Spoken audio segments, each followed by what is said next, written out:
So our next speaker is Joseph Sakoneka. We're very privileged to have him speak to us today. He's a seasoned leader with over a decade of executive experience in South Africa's property sector. His career includes pivotal roles at the Property Practitioners Regulatory Authority and former stewardship of the National Property Practitioners Council. And he is Chief Executive of the Real Estate Training Academy, and it's such a privilege to welcome him today.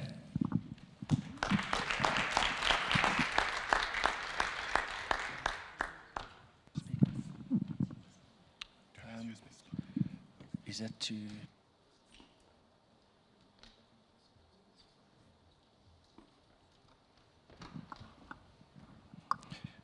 Okay, testing 1, 2, 3.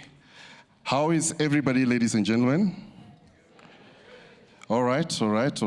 I'm so privileged to be here today, and I'm really hoping that we're going to have a great time. So maybe before I start speaking, I just want to acknowledge the speakers that went before me, and thank you, ladies and gentlemen, for sharing the success nuggets, or what I would like today to call success toolbox. And I hope that we've been making notes, and we are definitely going to implement those.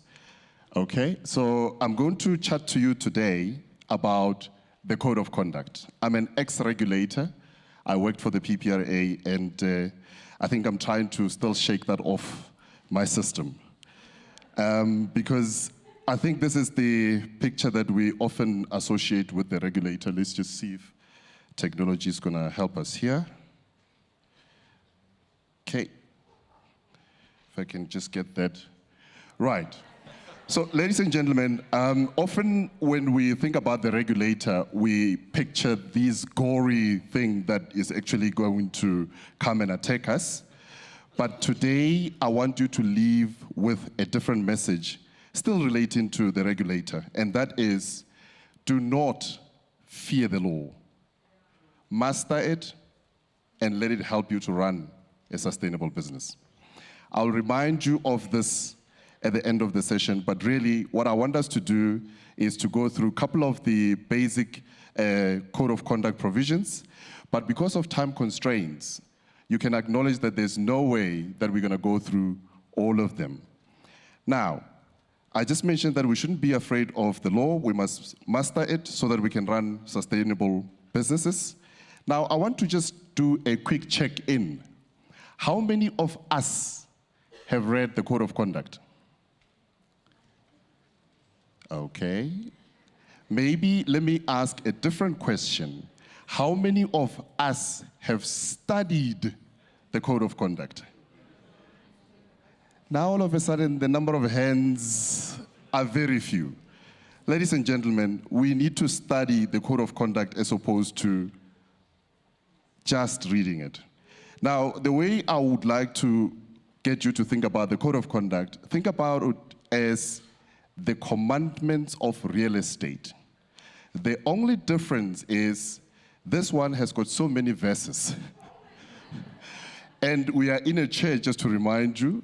So the venue is actually suitable for what we're going to talk about. We have the 10 commandments, but here we have so many commandments with so many verses, right? So I want you to remember that. Now, the other thing that I want us to look at is, this is exactly the picture that I want you to have in mind. And this is either you're going to stay compliant and stay up, or you're going to be non-compliant and stay down. How would you get down? Because we just indicated that the big brother called PPRA is watching us. If you don't comply, you will be taken out. And that means your license can be withdrawn, and all of these success stories that we heard about today will not materialize, which is why my message to you is, do not fear the law, master it in order to run a sustainable business. Now, because of time constraints, like I said, we're going to look at the critical provisions of the Code of Conduct. And this, ladies and gentlemen, because I am a trainer as well by profession, I've trained so many property practitioners that I saw most of them here, and I'm so proud. So I want to remind you of these two critical provisions, and that is integrity and also protecting your client's interest. Ladies and gentlemen, these are the two critical provisions that if you don't write them in the PDE exam, I don't care whatever level of exam you are writing, you are definitely not going to pass the exam. And I know that some of you wrote on the 14th of August. If you did not write these two provisions, you already know what is your mark. Let me slowly explain to you how the regulator thinks of these two provisions. And you can see that there's a key there. And aren't we selling houses? We are. But there are two key provisions that you guys need to remember. And that is one, the integrity of the profession. Number two, protection of client's interest. Quickly, the integrity means that you and I, as property practitioners, cannot go out there and do something that will negatively affect what? The profession. Like, for example, if you hear of a doctor or you hear of a lawyer, what makes them to be so credible is the fact that there is a code of conduct that actually helps them to be what they are. So there is no profession without the code of conduct. And this integrity word even speaks to what you do when nobody's watching. We've heard of industry disasters where property practitioners did something wrong and they ended up being penalized by the PPRA. Protection of client's interest. What does this mean, ladies and gentlemen? If you are renting property, and I was so happy to hear Marisha's talking about inspections here, that if you're protecting your client's interest, you'll make sure that you sell the property for the right price. But also, this provision over here, ladies and gentlemen, it says you must also have regard to the interest of others. It means if the landlord says to you, like Marisha was saying, do not worry about that damp. The tenant will have to deal with that once they're in the property. What is your ethical responsibility as a property practitioner? You have to think about that obligation to say you must disclose. Like I said, if you are going to contravene any other provision, by default, you are going to be contravening these two because these are the two critical ones. Now, because of time, we're going to look at few of these additional provisions, and this one talks about you having to have specialized skills. Again, ladies and gentlemen, if you don't know how to calculate the usable area, you don't know how to do inspections, you're not a valuer, you cannot claim to be having those specialized skills. This provision says if you don't have the skills, you must either have access to those skills, and that is where you call Marisha to say, please come and do the inspection because I don't know how to do this. Or if you don't know how to calculate a usable space, like some of you wrote PDE4, you would have actually realized that this is one of the things that you expected to know. No specialized skills. The Code of Conduct actually says you cannot accept a mandate if you don't have those specialized skills, and they are required for that specific mandate. The next provision that I want us to look at is the one that actually talks to mandates. This is a big problem, ladies and gentlemen, in the sector because many agents actually go out there, trade, and do their business transactions, and there is no mandate. Remember, ladies and gentlemen, this one pager is your protection. It's actually a contract between you and the person that is actually instructing you to sell their property. And make sure that two things are done with regards to the mandate. It must be signed, and it must also be dated. How many of you have seen a mandate out there that just says, this is a 6 months mandate, but we don't know when does it start and when does it end? That, ladies and gentlemen, will not hold in a court of law. The other provision that I just want us to quickly go through is this one that actually talks about the conflict of interest. Remember, you are representing the interest of your client. If for some reason your interests are going to compete with those of the client, what is the legal requirement that we're supposed to satisfy? We're supposed to disclose. If you are going to sell a property, and that property that you're going to sell, one of your relatives is also interested in buying the property, and this happens a lot in PDE exams, as you know. They will say you are property XYZ, but your father is also interested in buying the same property. If that is the case, you need to let the seller know that one of the offers you're going to be presenting is that of your father. How many of us would actually do this, especially if the offer from your relative is going to be the lowest. That is where the problem comes in, ladies and gentlemen, and we need to be careful of that. Now, the other one that actually speaks to mandate is this one that says we must not engage in misrepresentations, specifically to get a mandate. In other words, you cannot actually make false statements or lie to the seller to say, we can easily sell this thing for 7 million rand just because you want them to give a mandate. Because that is actually a misrepresentation. And as property practitioners, that is considered to be unethical, right? And then, Marisha, again, you are going to feature in my presentation quite a lot, especially because we are speaking about property inspections, right? So this is what we call now Immovable Property Condition Report, IPCR. And I know most of us still call it Annexure F. But here is something that I need to tell everybody, that guys, if you look at Regulation 36 in the Act, the Property Practitioners Act, there is even a format as to how that IPCR should look like. That mandatory disclosure form. Guess what? PPRA right now is actually penalizing people for customizing this document.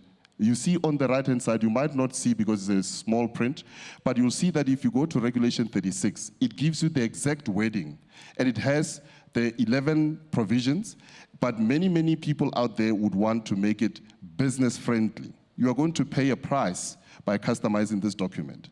So you need to read what Regulation 36 says. It says, you shall use this form. It doesn't say you may. Shall means, in legal terms, it's peremptory. In other words, it's mandatory for you to stick to this. If you decide to do it in a different way, you will actually find yourself in trouble. Now, because this code of conduct is so important, it always, without fail, features in the professional designation examination. And those of you, again, I'm sorry that I'm going to remind you of what happened on the 14th of August. This was one of the scenarios that was actually in the paper. It was in the PDE5. And what had happened here, we actually had Metro Square Property Group. Those of you that wrote PDE5 on the 14th, hands up. Do you guys remember Metro Files Square Property Group? Do you guys remember? Did you write Regulation 34211, the one about integrity and protection of clients' interest? Because what happened in this particular instance is the property practitioner that was actually tasked to refurbish the hospital wing and some of the properties in Soweto did not disclose certain things, like information on the title deed was incomplete, and also more importantly, there was an issue of not disclosing the mixed-use zoning.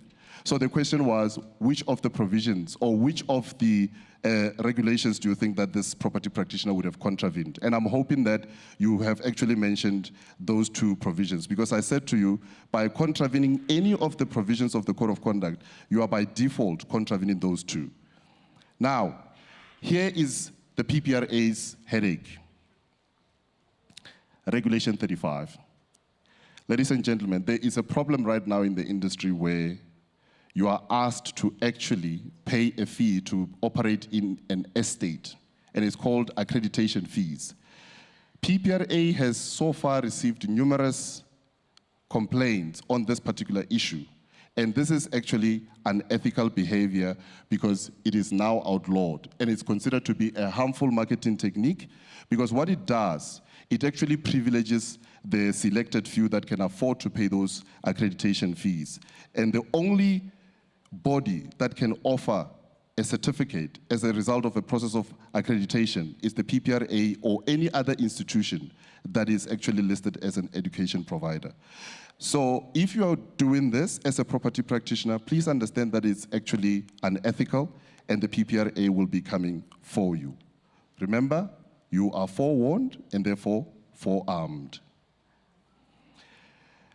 Now let's talk about provisions relating to contracts. Right? So this is very, very important. We are already doing this quickly. We have to explain the terms and conditions of offer to purchases, or if it's written in such legalese that you don't understand what it means, the Code of Conduct basically says you must find somebody that will be able to explain this. Otherwise, then you shouldn't get people to do what? To sign the contract. Now here's a very interesting one. remember, we're not doing this necessarily for our health. The gentleman that spoke before me, he spoke about his mom making, a couple of millions, and now she can't even think of going back to her employer. So, but as we charge that 7.5% commission, VAT inclusive, right? You cannot argue that that is actually what the law prescribes, right? It's a negotiation. And you guys would have noticed that the higher the asking price, the lower the commission has to be. So there's no law that says 7.5%, you actually negotiate and then come to that price. So what this regulation is just reminding us that we shouldn't actually say, I'm charging 7.5% because PPRA says so. I'm looking at the time, we've got 6 minutes. Now again, with regards to remuneration, you must make sure that if a property practitioner has already introduced somebody to the same property and you are coming in with the same buyer that tells you that I've been to this property with somebody else, what is our ethical responsibility? What is the number one, or what is the intuitive question that we should ask? Have you been to this property? And if they say yes, you then need to ask the second question to say, who introduced you to this property? Your ethical responsibility is then to contact that fellow property practitioner, make sure that you don't lead to a situation where there's double commission by the client. But how many of us do we do this? Do we ask the question as to whether have they been introduced?